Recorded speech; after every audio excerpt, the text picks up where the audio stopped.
রে কি যা ভাই আমার তো চিনি না। এই ছেলে, তুমি এভাবে রাস্তার মাঝখানে বসে রয়েছো কেন? তাছাড়া কি করবো, আমার বাপ মাও নাই, আমি ইতিম, ঘর বাড়ি কিছুই নাই, এই জন্য হেনা বইয়া রয়েছি। আহারে বাবু, তোমার পেটটা দেখি একবারে পয়লা রয়েছে, তুমি কিছু খাও নাই নাকি? না, কিভাবে রে খামো, কেরা দিব, সারাদিন ধরে না খেয়ে রয়েছি। ইস, কষ্ট তো আমার বুকটা একবারে ফাইটা কাটাইছে রে হৃদয়। হ ভাই আমারও ফায়দা গেছে ভাই, কালকে তো আবার ঈদের মার্কেট টার্কেট করছে নাকি বে? কি জানি।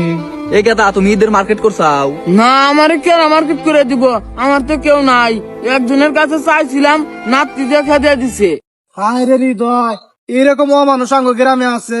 পোলাটা একবারে গরিব, পোলাটা মার্কেট করে চাইছে, তাই লাস্ট দেখাই দিয়ে দিছে। এই কথা, তোমার কি নাকি আমি দিমুনি, তুমি আমার গাড়িতে ওঠো ওঠো। হ বাবা আহো, ভাইয়ের তো টিয়া পয়সার অভাব নাই, তোমার যা যা নাকি সবই দিব না, ওড়ো।